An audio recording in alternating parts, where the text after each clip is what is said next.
What's the dumbest decision you've ever seen someone make that somehow turned out to be genius?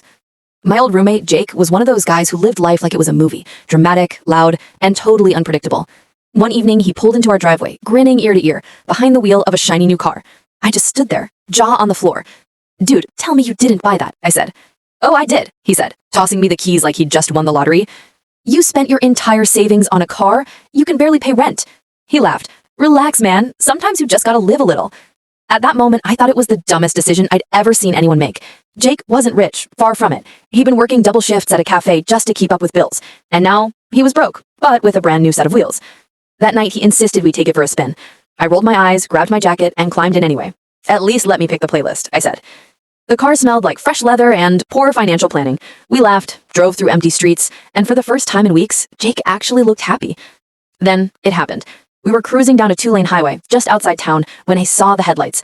A truck, a massive one, suddenly drifted into our lane, swerving wildly. Everything slowed down. Jake slammed the brakes, tires screeching, but there was no time. The truck hit us head on.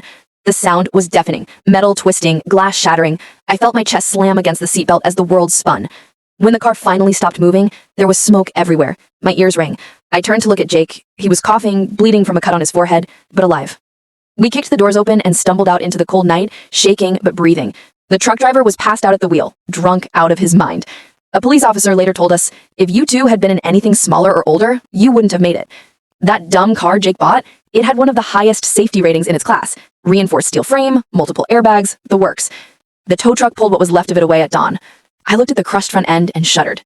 Jake stood beside me, still holding his bruised ribs, and said, "Guess my dumb decision paid off, huh?" I laughed weakly. "You still can't afford rent, though." He grinned. "Yeah, but at least I can afford to be alive." A week later, as we packed up the last of our stuff, because, of course, the car loan meant Jake was moving back home, I couldn't stop thinking about it. Sometimes life doesn't make sense. You can plan everything perfectly, save every dollar, make every smart choice, and still get blindsided.